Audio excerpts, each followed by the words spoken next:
नमस्कार, good morning दोस्तों। स्वागत है आप सभी का हमारी क्लास में। आज हम एक नए विषय की शुरुआत करेंगे। जो हमारा विषय है वो है इकोनॉमिक्स, अर्थव्यवस्था।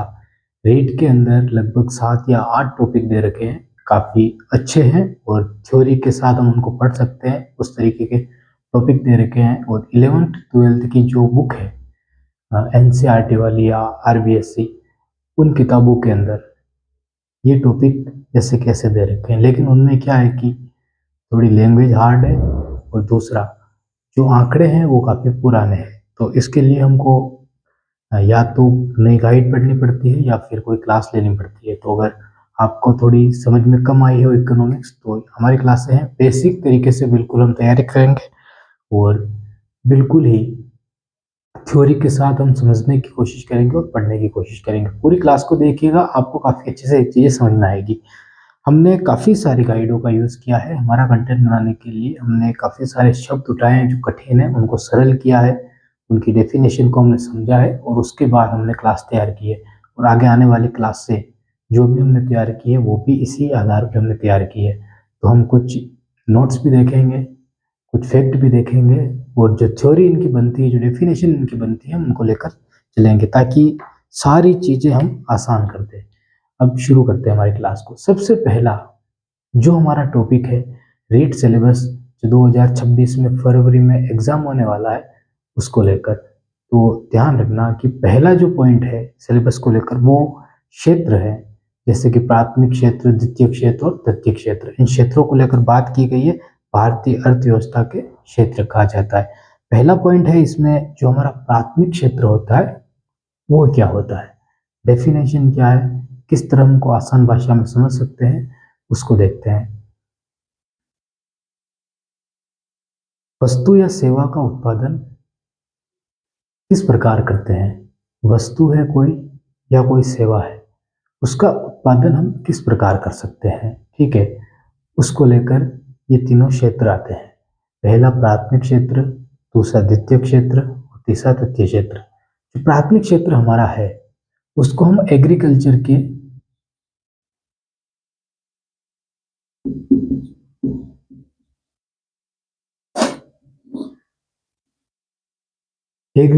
रूप में भी देखते हैं। सहायक जो क्रियाएं होती है उनके रूप में भी हम देखते हैं। एग्रीकल्चर, इसका सीधा सा अर्थ आप लगा सकते हो। हमने एग्रीकल्चर की बात कर ली। जो हमारा प्राथमिक क्षेत्र आता है, ध्यान से समझना इसको, प्राथमिक क्षेत्र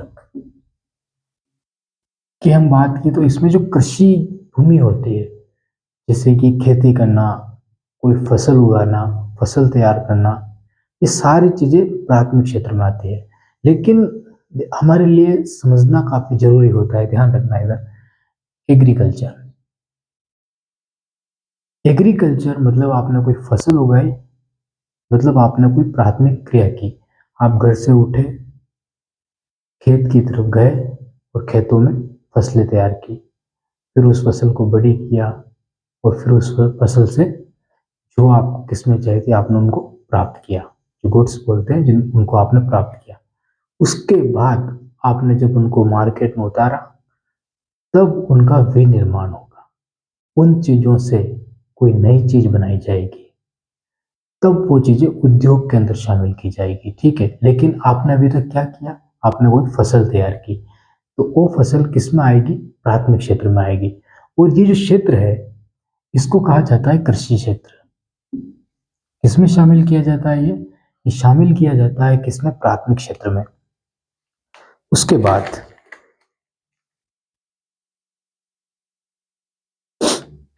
इसमें कृषि क्षेत्र भी शामिल किया जाता है।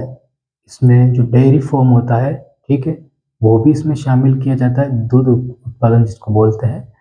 जो मछली पालन है वो भी इसमें शामिल किया जाता है।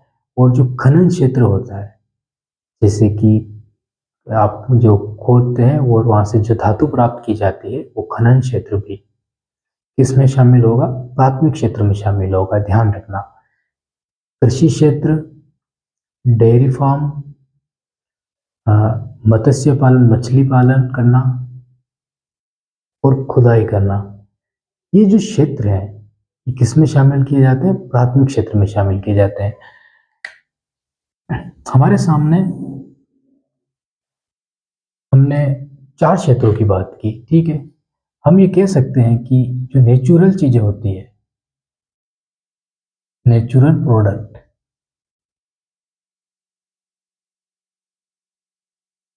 उन चीजों को हम किसमें शामिल करते हैं, उनको हम करते हैं प्राथमिक क्षेत्र में। क्या आप समझे प्राथमिक क्षेत्र क्या होता है? अब आप मुझे बताइए, मजदूर किसमें शामिल किए जाएंगे? काफी शानदार क्वेश्चन बनाया गया है कि मजदूर जो होते हैं, जो काम करके पैसे कमाते हैं, वो किन में शामिल किए जाएंगे? काफी अच्छा क्वेश्चन है, और आप आसानी से कह दोगे मजदूर कृषि क्षेत्र में शामिल किए जाएंगे, ठीक है। ध्यान रखना, एक होता है सेवा क्षेत्र, एक होता है उद्योग, और एक होता है प्राथमिक क्षेत्र, ठीक है। तीनों क्षेत्र होते हैं। प्राथमिक क्षेत्र आप एग्रीकल्चर क्षेत्र भी कह सकते हो, एग्रीकल्चर सेक्टर भी कह सकते हो, ठीक है। जो लोग मजदूरी करना चाहते हैं खेतों के अंदर, जिनके अपने खेत कम होते हैं तो दूसरे खेतों पर जाके वो काम करते हैं, हम उनको कृषि क्षेत्र या प्राथमिक क्षेत्र में शामिल कर लेंगे। जो लोग उद्योग धंधों में जाते हैं, वहां पे काम करते हैं, हम उनको किस में शामिल करेंगे? द्वितीय क्षेत्र में शामिल कर लेंगे। और जो लोग सर्विस देना चाहते हैं, सेवा करना चाहते हैं, हम उन लोगों को किस में शामिल करेंगे? उनको सेवा क्षेत्र में शामिल करेंगे। ध्यान रखना, जो लोग जहाँ पे काम कर रहे हैं उन्हीं क्षेत्रों में उनको शामिल किया जाता है। जैसे कि कोई डॉक्टर है, इलाज के लिए आपको सलाह दे रहा है, तो उस डॉक्टर का क्या कार्य हो गया? सेवा क्षेत्र का काम हो गया। लेकिन कोई किसान है, खेत में काम कर रहा है, तो क्या उसको हम सेवा क्षेत्र में शामिल कर देंगे? क्या नहीं करेंगे, उसको हम उसी क्षेत्र में रखेंगे, ठीक है। तो ये प्राथमिक क्षेत्र है, और इसके जो उपनाम हमको बताए जाते हैं, कृषि एवं सहायक क्षेत्र। कृषि, पशुपालन, मत्स्य, वानिकी और खनन। खनन करना, खुदाई करना, ठीक है। धातुएं प्राप्त करना किस में आएगा? प्राथमिक क्षेत्र में। वानिकी, वन से लकड़ी काटना, ये सारी प्रोसेस, ठीक है, किस में आएगी? प्राथमिक क्षेत्र में आएगी। ये हो गई। उसके बाद जो हमने जो डेफिनेशन बनाई है, प्राथमिक क्षेत्र का मूल सिद्धांत होता है कपास की खेती, ठीक है। कपास की खेती करना मतलब आपने प्राथमिक क्रियाएं की। प्राकृतिक संसाधनों का उपयोग करके किसी वस्तु या उत्पाद को प्राप्त करना, नेचुरल प्रोडक्ट। प्राकृतिक संसाधनों का उपयोग करके किसी वस्तु या उत्पाद को प्राप्त करना, ये होता है हमारा प्राथमिक सेक्टर। उसके बाद हम बात करते हैं द्वितीय क्षेत्र की। इंपोर्टेंट इसमें है, इंपोर्टेंट प्राथमिक क्षेत्र में आगे वैसे पढ़ेंगे। ध्यान रखना, सबसे कम योगदान देता है हमारे देश के अंदर जीडीपी में। जीडीपी की डेफिनेशन होती है सकल घरेलू उत्पाद। अब समझना जीडीपी डेफिनेशन क्या होती है। हमारे देश के अंदर जो वस्तु का अंतिम मूल्य होता है, या सेवा क्षेत्र, देखो प्राथमिक क्षेत्र की कोई वस्तु का अंतिम मूल्य होगा नहीं। एक फसल तैयार हुई, जैसे कि गेहूं तैयार किए, गेहूं फिर उसका आटा बना, आटा बनने के बाद फैक्ट्री में गया, फैक्ट्री में उसका ब्रेड बना, उस ब्रेड पे एमआरपी तय की। जब उस ब्रेड पे एमआरपी हमने तय कर ली, वो वस्तु का अंतिम मूल्य हो गया वो एमआरपी। उसके बाद वो ब्रेड चाहे 20 रुपए की एमआरपी हो, चाहे वो 10 रुपए में बिका हो, फर्क नहीं पड़ता है। एमआरपी जो है 20 रुपए, उसको अंतिम मूल्य मान लिया जाता है। और फिर जितने ब्रेड बने, उन सारे ब्रेड को एक साथ जोड़ लिया जाता है कि इतने गेहूं थे, कोई लेना देना नहीं है, इतना आटा था, कोई लेना देना नहीं है, ब्रेड कितने बने, उनको इंटू कर लिया जाता है और बता दिया जाता है, ठीक है। ये जीडीपी जो होती है हमारी, हमारे देश के अंदर चाहे कोई विदेशी कंपनी भी क्यों ना हो, अगर हमारे देश के अंदर व्यापार कर रही है, तो उसने जो वस्तुएं तैयार की, उनका भी अंतिम मूल्य जीडीपी में शामिल किया जाएगा। चाहे किसी भी देश की कंपनी हमारे देश में है, जैसे कि फ्लिपकार्ट, अमेजन, दूसरे देशों की कंपनियां हैं, लेकिन ये जब यहाँ पे व्यापार करती है, तो इनकी जो प्रोडक्ट है, अगर भारत में तैयार हो रहे हैं, तो इनको अंतिम मूल्य छाप दिया जाता है, ठीक है। उसके बाद ये सेवा क्षेत्र में आते हैं, लेकिन हमने एक एग्जाम्पल दिया है। दूसरी चीज, जो हमारी जीडीपी है उसमें उनको शामिल नहीं किया जाता है जो हमारे देश की कंपनी किसी दूसरे देश में, विदेश में हो और वहां पे प्रोडक्शन कर रही हो और वहां पैसे कमा रहे हो, उनको जीडीपी में शामिल नहीं किया जाएगा। आगे और बढ़ना है, लेकिन एक डेफिनेशन सेवा क्षेत्र जब आएगा उसमें देखनी पड़ेगी। तो अभी देख लेते हैं कि जो सेवा क्षेत्र है हमारा, तृतीय क्षेत्र, उसके अंदर भी एक डॉक्टर, मान लो कि देखो आप डॉक्टर के पास जाते हो, डॉक्टर ने आपका इलाज किया। अब जो इलाज उसने बताया, क्या उसको आपने छू सकते हो क्या? नहीं छू सकते। डॉक्टर ने आपको सलाह दी, आप उस सलाह को छू सकते हो क्या? नहीं छू सकते हो। तो जब वो लोग काम करते हैं ना, तो ये अमूर्त धारणा होती है। मतलब प्रथम क्षेत्र और द्वितीय क्षेत्र जो है ये तो मूर्त है। आप खेती कर रहे हो, ठीक है, तो सब सारी चीजें आपके हाथ में है। उद्योग कर रहे हो, आप चीजें तैयार कर रहे हो, सारी चीजें आपके हाथ में है, लेकिन आपको डॉक्टर सलाह दे रहा है, वो सलाह आप नहीं छू सकते हो, तो इस सेवा क्षेत्र का हो जाता है। तो वो अमूर्त धारणाएं होती है। अब इनका क्या, वो डॉक्टर जो कमाते हैं, फिर वो जीएसटी भरते हैं, टैक्स भरते हैं, तो उनकी कितना, एक मतलब 100 रुपए है तो 100 रुपए का 28% उन्होंने टैक्स भर दिया, 28 रुपये टैक्स भर दिए। तो उन्होंने कितना टैक्स भरा उसके हिसाब से परसेंट में 75%, 72% और जोड़ लिया जाता है और टोटल कर लिया जाता है कि हाँ इतने रुपए वो व्यक्ति कमा रहा है। और सेवा क्षेत्र के अंदर इसी तरीके से सारी चीजों को मिलाकर, सारे सेवा क्षेत्रों को मिलाकर हमारे देश की जीडीपी निकाल ली जाती है। फिर इसी तरीके से प्राथमिक क्षेत्र की जीडीपी अलग निकाली जाती है, द्वितीय क्षेत्र की जीडीपी अलग निकाली जाती है और तृतीय क्षेत्र की जीडीपी अलग निकाली जाती है। ठीक है, जैसे कि प्राथमिक क्षेत्र में आपने गेहूं पैदा किए, तो मान लो कि आपने 10 टन गेहूं पैदा हुए आपके एरिया में, और उसका भाव कितना था और वो गेहूं कितने किलो थे, सबको गुना कर लिया जाता है। जितना निकल के आया प्राथमिक क्षेत्र, उसके बाद उसका विनिर्माण हुआ, ब्रेड बने, अंतिम मूल्य वहां पे छाप दिया गया, वो सीएसओ जो है हमारी संस्था उसके द्वारा। और सेवा क्षेत्र का हमने देख लिया कि जो जीएसटी वगैरह पड़ते हैं उसके हिसाब से ये प्रोसेस होती है किसको मापने के लिए, जीडीपी निकालने के लिए। ठीक है, हमने पहले क्षेत्र की बात की। अब हमारा आता है दूसरा क्षेत्र, द्वितीय क्षेत्र। एक इंपॉर्टेंट चीज जो हम भूल गए हैं उसको बताना, वो ये है कि हमारा जो देश है, हमारे देश के अंदर जब स्वतंत्र हम हुए थे या जब हम आज़ाद हुए थे, और कोई भी देश जब आज़ाद होता है तो सबसे पहली चीज उस देश के लिए ये होती है कि वो किसी भी तरह अपने लोगों का, अपने देश के लोगों का पेट भर दे। क्योंकि वो आज़ाद होते हैं, जो आज़ादी की लड़ाइयाँ लड़ते हैं, तो वो उन लोगों से लड़ी जाती है जो या तो अमीर होते हैं या राजा होते हैं या कोई बाहरी शक्ति उन पर पावर या राज कर रही होती है। ठीक है, औपनिवेश बना के रखती है। और वो बाहरी शक्ति से लोग इसलिए परेशान हो जाते हैं क्योंकि वो वहाँ का सामान अपने देश में ले जा रही होती है और वहाँ के देश को या तो भीख मांगने पे मजबूर कर देती है या उनको क्या बना देती है, बिल्कुल गरीब बना देती है।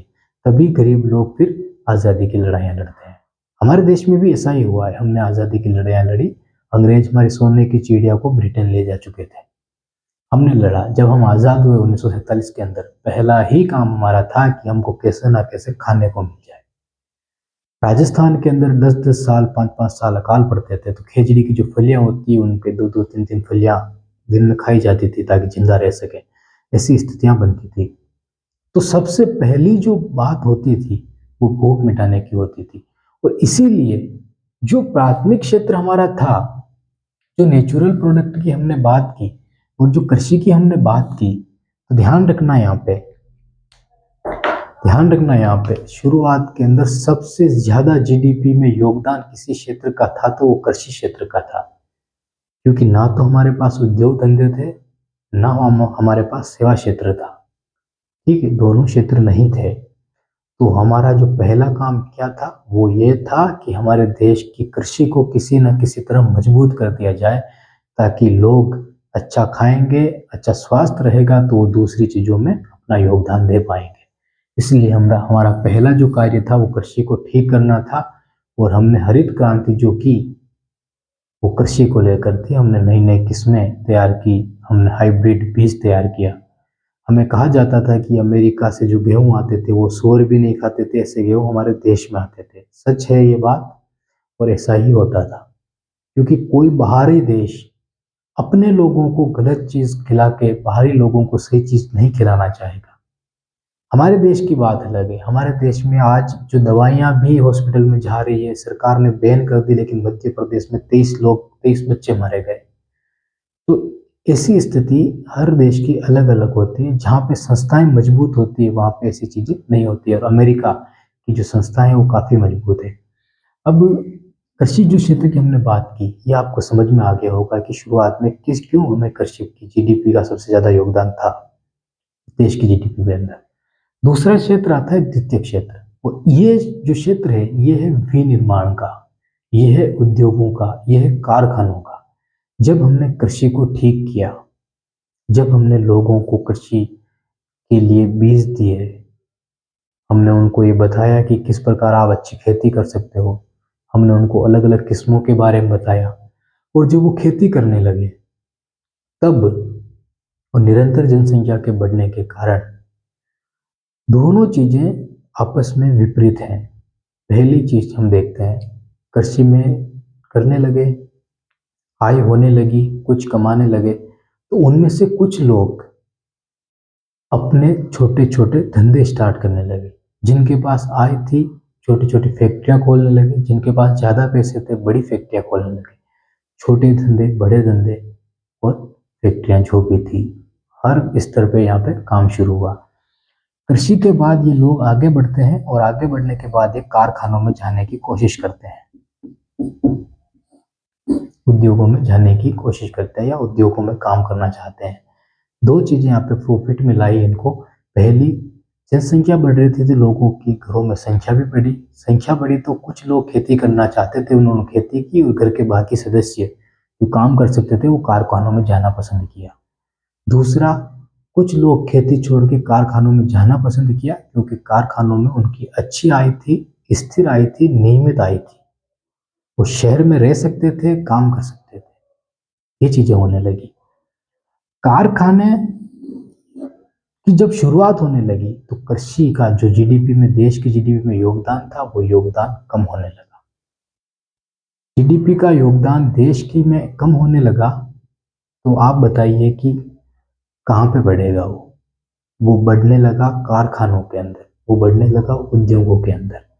मान लीजिए कि 100% है, आपके पास होते हो तो 100% आते हैं। मान लीजिए कि 3 सब्जेक्ट है, एक सब्जेक्ट में 60% आपके आए, तो 2% में क्या प्रायिकता रहेगी कि आपके आए, या तो 20-20% आएंगे या 30-10% आएंगे। ठीक है, तो इसी तरह चलता है ये तीनों क्षेत्रों को 100% मान लिया जाता है, और फिर इनका प्रतिशत निकाल लिया जाता है। जैसे हमने देखा कि कृषि का योगदान सबसे ज्यादा था, तो सबसे पहले 100% ही कृषि का ही था। कुछ धंधे थे उनको अगर छोड़ दिया जाए 10-20%, बाद में धीरे धीरे कम होने लगा, कारखानों, उद्योग धंधे बढ़ने लगे। ठीक है, और आज लगभग ये 30% तक पहुंच चुके हैं उद्योग। कृषि की जो जीडीपी थी वो पहले काफी ज्यादा थी, वो भी कितनी रह गई है, वो बस 18% या 20% रह गई है। वर्तमान में 18% या 20% हिस्सा जीडीपी में योगदान है। कारखानों का, उद्योगों का 25% से 30% योगदान है हमारी जीडीपी में। मतलब कि हमारे देश की जो आय हो रही है उनमें जिसका योगदान है, वो कारखाने मतलब उद्योग, उद्योग धंधों का। ठीक है, ये कुछ पॉइंट है उनको देखते हैं फिर। विनिर्मित प्राकृतिक उत्पादों को, जैसे कि गन्ने से चीनी बनाना, ठीक है, कपास से धागा बनाना या कपड़ा बनाना, ठीक है, ये विनिर्माण हो रहे हैं। जैसे कि रुई है, तो उस रुई का यूज जब आप करोगे तो वो विनिर्माण होने लग जाएगा। औद्योगिक क्षेत्र, इंडस्ट्रियल एरिया भी, सेक्टर भी कहा जाता है इसको, और इसको एक और है इसमें, औद्योगिक क्षेत्र है तो ठीक है, ये गलत लिखा है। सभी प्रकार के उद्योग, वो चाहे छोटे हों चाहे बड़े हों, ठीक है, और जैसे निर्माण भवन, पुल, गैस, बिजली, जल आपूर्ति, ये सारे क्षेत्रों को विनिर्माण में, उद्योगों में शामिल किया जाता है। कारखाने, ठीक है, कार्यशालाएं, यहाँ तक कि घर में भी अगर कोई विनिर्माण हो रहा है तो उसको भी इसी में शामिल किया जाता है। घर के अंदर भी अगर आपने कोई विनिर्माण किया है तो उसको भी किस में शामिल करेंगे, इसी जीडीपी में, इसी क्षेत्र में शामिल किया जाता है। उसके बाद जब हम आगे बढ़ते हैं तो तीसरा जो क्षेत्र आता है हमारा, वो क्षेत्र है सेवा क्षेत्र। ये दोनों क्षेत्रों से बिल्कुल अलग होता है। इसमें जो चीज़ों को शामिल किया जाता है उनमें परिवहन है, परिवहन जैसे कि एक जगह से दूसरी जगह का इस्तेमाल करना, ट्रक का यूज़ करना, भंडारण करना, संचार करना, बैंकिंग, बीमा, व्यापार, शिक्षा, स्वास्थ्य, कानूनी सेवाएं, ठीक है। ये सारी चीज़ें किसमें, सेवा क्षेत्रों में शामिल की जाती है। वस्तुओं की बजाय सेवाओं का उत्पादन होता है। उन दोनों सेक्टरों में वस्तुओं का उत्पादन हो रहा था। गेहूं थे, गेहूं से ब्रेड बने, उद्योग में जाके तो वस्तु। लेकिन यहाँ पे तो डॉक्टर ने सलाह दे दी, मतलब सेवा प्रदान की। कोई डॉक्टर है, आप बीमार होते हैं, आपको घर पे आके इलाज करके जाता है, सेवा दी है उसने। फिर उसने अपनी फीस ली, वो फीस उसने पैसे इकट्ठे किए, और जब उन ज़्यादा पैसे कमाता है तब वो सरकार को टैक्स देता है। जब सरकार को टैक्स देता है तो सरकार उससे पूछती है कि एक महीने में कितने कमाए, तो वो बताता है कि मेरी एक महीने की इनकम ये है। फिर उस हिसाब से सरकार टैक्स काट लेती है, और जितना टैक्स लेती है उससे अंदाजा लगा लेती है कि सेवा क्षेत्र का जीडीपी में योगदान कितना रहा है। और यहाँ पे ब्लैक मनी बढ़ने का जो कारण बनता है, यहीं पे बनता है। दूसरी चीज ध्यान रखना, हमारे देश के अंदर ये होना चाहिए था, जरूरी है। डॉक्टर ने अपनी फीस बढ़ा ली, मान लो पहले 100 रुपये फीस लेता था, अभी 500 रुपये ले रहा है। क्या उसने जो आपको सुविधा की गुणवत्ता है उसमें कोई फर्क आया है या नहीं आया है? आप कहो कि कोई फर्क नहीं आया है, महंगाई बढ़ने के कारण डॉक्टर ने फीस बढ़ा ली है। महंगाई बढ़ने के कारण डॉक्टर ने फीस बढ़ा ली है, ठीक है। तो फिर जो लोग हैं, जो आम आदमी है, उनको क्या राहत हुई, उनको क्या फायदा हुआ? आप कहोगे कि उन क्षेत्रों में उनका योगदान बढ़ गया होगा, लेकिन हमारे जो क्षेत्र हैं उनमें 50 से 60% हिस्सा जीडीपी में, 50% से ज़्यादा हिस्सा जीडीपी में सेवा क्षेत्र का जा रहा है। उद्योगों का 30% जा रहा है, और कृषि का सिर्फ 22% या 18% जा रहा है। तो इसमें सेवा क्षेत्र, इनका संतुलन बनना काफ़ी आवश्यक होगा। अगर कृषि क्षेत्र का जीडीपी में योगदान काफ़ी कम जा रहा है तो आप सोच सकते हो कि उनकी हालत काफ़ी ज़्यादा खराब है। अगर क्षेत्र का ज़्यादा योगदान रहेगा तो हालत ज़्यादा अच्छी रहेगी। इसीलिए एमएसपी एमएसपी चिल्लाया जाता है बार बार। इससे डायरेक्ट प्रॉफिट तो नहीं होगा, लेकिन लोगों के हाथ में पैसा आएगा तो पैसा कारें खरीदेंगे, गाड़ियाँ खरीदेंगे, जॉब खरीदेंगे, तो उद्योगों में इन्वेस्ट हो गई चीज़ें। गाड़ी खरीदी तो गाड़ियाँ की मांग बढ़ेगी, फिर गाड़ियाँ बनेगी तो उद्योगों में इन्वेस्ट होगी चीज़ें, तो इससे उद्योगों का भी बढ़ेगा। लोगों के पास पैसा होगा तो प्राथमिक सेक्टर में अच्छी तरह से वो तैयार कर सकेंगे फसलें, तो उनसे जीडीपी में योगदान बढ़ेगा, ठीक है। इस तरह की चीज़ें होती है, तो सबका संतुलन बनाए रखना काफ़ी जरूरी होता है। लेकिन हमारे देश के अंदर जो सुविधा की गुणवत्ता में जो आना चाहिए वो नहीं आती है, ठीक है। आगे बढ़ते हैं। अब हमें बात कर लेती है अमूर्त, अमूर्त क्षेत्र होता है, ध्यान रखना, छू नहीं सकते हैं। डॉक्टर ने कोई सलाह दी तो छुआ नहीं जा सकता है। एक चीज को दूसरी चीज पहुंचाने के लिए ध्यान रखना, आप वस्तुओं को पहुंचा रहे हो वहां पे, और वस्तु फर्स्ट और सेकंड दोनों सेक्टर में आती है। थर्ड सेक्टर में आप बस सेवा दे रहे हो, और सेवा को छुआ नहीं जा सकता है। क्वेश्चन उठता है यहाँ पे एक, कैसे कृषि रीढ़ थी पर अभी क्या है, सबसे 30 नंबर पर आ चुकी है। कारण क्या है? देखो, हमारे देश के अंदर 46% से ज्यादा रोजगार कृषि क्षेत्र दे रहा है। 46% से ज्यादा रोजगार कृषि क्षेत्र दे रहा है। इससे हमको ये पता चलता है कि जो प्रच्छन्न बेरोजगारी होती है वो सबसे ज्यादा हमारे देश में है।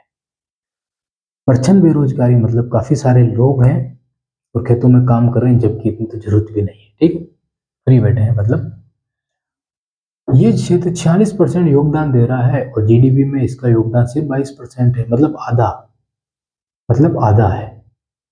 तो ये चिंताजनक बात है, ठीक है। उसके बाद स्वतंत्रता के आसपास कृषि हर देश के लिए, जो हमने पहले बात कर ली थी वही बात है ये, अधिकांश लोग कृषि पर निर्भर थे। जीडीपी में योगदान सबसे ज़्यादा था और इसी को बैकबोन कहा जाता था, कृषि को रीढ़ की हड्डी। ठीक है, लेकिन अभी किसको कहेंगे? सेवा क्षेत्र को कहेंगे। अतिरिक्त आय द्वितीय क्षेत्र में, अब देखो जिस प्रकार से हम प्रोसेस करते हैं, जैसे कि पहले खेती हुआ करती थी, कृषि हुआ करते थे, तो हम क्या करते थे कि उस कृषि क्षेत्र में हमारा काफी ज्यादा योगदान जाता था, हमारे देश की जीडीपी भी वहां से चल रही थी। फिर हमने उद्योगों पर ध्यान दिया, तो उद्योगों में जीडीपी का मतलब योगदान, उद्योगों का योगदान जीडीपी में बढ़ने लगा।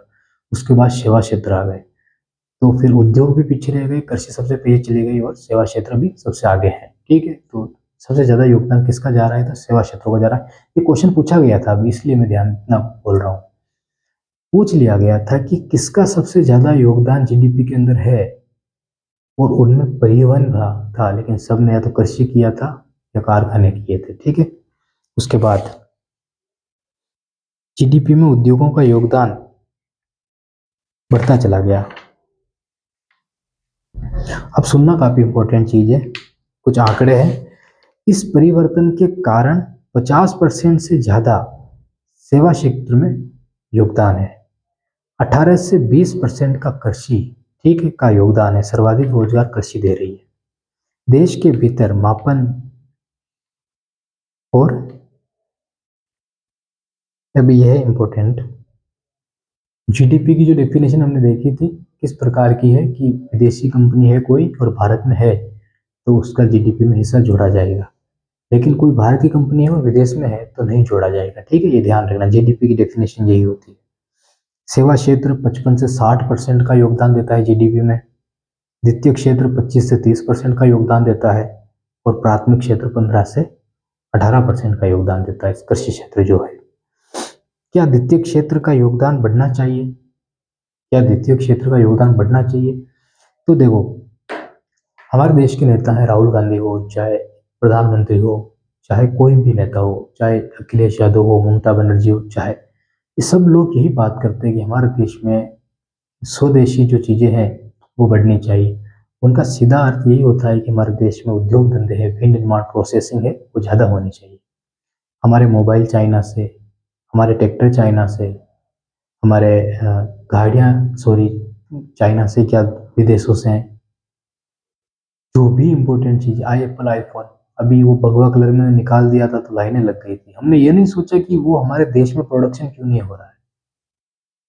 ठीक है, हमारे देश में क्यों नहीं बन रहा है, वो मेड बाय इंडिया क्यों नहीं हो रहा है। सिर्फ भगवा कलर छाप देने से हम पागल हो गए, लेकिन अगर वो भगवा कलर हमारे देश में बने तब आए ना मजा। तो ये चीजें जब हम स्वदेशी पे बात करते हैं, लेकिन उसके लिए हम कर क्या रहे हैं? हमारे सामने क्वेश्चन तो ये है ना कि हम कर क्या रहे हैं। हमारे देश के कितने युवा बेरोजगार बैठे हैं, उनको रोजगार क्या क्या है? सरकारी नौकरियों से रोजगार दे रहे हो, ठीक है, वो तो नौकरियां नहीं निकाल रहे, लेकिन दूसरे क्षेत्रों में भी रोजगार नहीं है। तो अगर उद्योगों को बढ़ाना है तो जो स्किल है उन लोगों की उसका यूज तो करना पड़ेगा। तो अगर उद्योगों को बढ़ाना है, क्वेश्चन शानदार है कि उद्योगों का बढ़ना चाहिए क्या द्वितीय क्षेत्र का जीडीपी में? तो बढ़ना चाहिए, लेकिन कृषि क्षेत्र को भी आगे बढ़ावा देना चाहिए, उद्योगों को भी। सेवा क्षेत्र थोड़ा कम हो जाना चाहिए ताकि जो बेरोजगार हैं उन बेरोजगारी कम की जा सके। उसके बाद संतुलित अनुपात में होना इन तीनों चीजों का काफी जरूरी है। देखो, अभी अस्पताल है हमारे देश के अंदर, सबसे ज्यादा लूटमार इन्होंने मचा रखी है। ठीक है, सबसे ज्यादा लूटमार अपने हिसाब से पैसे लेते हैं, अपने हिसाब से इतने पैसे नहीं लगते हैं जिससे ज्यादा ले लेते हैं। और सरकार जब भी कोई बीमा करती है, 5 लाख का बीमा मान लो कि भी केंद्र सरकार ने कर रखा है, अगर वो 15,000 20,000 का इलाज भी करेंगे ना तो भी वो बिल बनाएंगे 1 लाख का, क्योंकि उनको पता है कि सरकार से ले लेंगे। ना तो कुछ चेक करने वाला है ना कोई, क्योंकि सारी संस्थाएं बिकी हुई है, इसलिए ये हो रहा है। वो अपना काम सही से करे तो सारी चीज सही हो जाएगी, क्योंकि हमारे देश का जो संविधान है वो काफी लचीला है, काफी ज्यादा समय लगा देता है सजा देने के अंदर। ठीक है, उसके बाद जब उद्योग क्षेत्र बढ़ेगा मजदूरों को अपनी ओर खींच लेगा, ये हमने बात कर ली है। नियमित रोजगार, आय में बढ़ोतरी होगी। जब उद्योग क्षेत्र बढ़ेगा तो किसान परिवार के बेटों को खींच लेगा अपनी ओर, वो लोग काम करेंगे, अच्छे पैसे कमाएंगे। अच्छे पैसे कमाने के बाद एक तरफ खेती भी चलती रहेगी, उद्योग धंधे भी बढ़ेंगे, तो इनमें संतुलन बनने लग जाएगा। ठीक है। उसके बाद एक पॉइंट और है लास्ट, फिर क्लास खत्म। अगर सरकार कृषि के बजाय सेवा क्षेत्र पर ध्यान दे रही है, ठीक है, तो क्या कृषि पे संकट आएगा? बिल्कुल आएगा। रोजगार लगभग 46% आबादी है और सरकार ध्यान किस पे दे रही है? सेवा क्षेत्र पे। उसके बाद है कि ग्रामीण मांग बढ़ाने के लिए क्या करना चाहिए? ग्रामीण जो है उनकी मांग कैसे बढ़ेगी? तीसरा है डॉक्टर की फीस बढ़ना। ठीक है, जीडीपी में बढ़ोतरी है, लेकिन सेवा की गुणवत्ता बढ़ी कि नहीं बढ़ी, इसका कोई ध्यान नहीं है, कोई ध्यान नहीं देता। ये हमने बात की। प्राथमिक वस्तुएं, द्वितीयक वस्तुएं, तृतीयक वस्तु, जो सीएसओ है उनके द्वारा इनको चेक किया जाता है। ये थी हमारी क्लास। अब जो क्वेश्चन है उनकी बात कर लेते हैं। लगभग 46% आबादी है और सिर्फ सेवा क्षेत्र पे ध्यान देना ठीक है क्या? क्योंकि काफी ज्यादा ध्यान दिया गया है सेवा क्षेत्रों के ऊपर, और सबसे ज्यादा ब्लैक जो मनी है वो यहीं से निकल के आ रही है। इसलिए तो सरकार को सोचना चाहिए कि कृषि में एमएसपी को लागू किया जाए। ग्रामीण मांग बढ़ाने के लिए गांवों में पैसे डाले जाए। छोटे छोटे व्यापारियों को ज़्यादा से ज़्यादा मतलब कि कर्ज दिया जाए, ब्याज मुक्त कर्ज दिया जाए, ब्याज नहीं लिया जाए और उनको पैसे दिए जाए, ऋण दिया जाए उनको, ताकि वो अपने उद्योग शुरू कर सके और बाद में सरकार से को वापस लौटा दे। बैंकों का जो कर्ज है वो काफ़ी महंगा होता है। तो ये सब चीज़ें होंगी और जब ग्रामीण क्षेत्रों में पैसे जाएंगे सब चीज़ें यहाँ पे ठीक होने लगेगी वापस, और ये संतुलन वापस बनने लगेगा। आज की क्लास तीनों क्षेत्रों को हमने समझा। कैसा लगा? रीट के लिए थ्योरी के साथ समझना काफ़ी जरूरी था। हमने काफ़ी डिटेल में बात की। बहुत बहुत धन्यवाद आपका।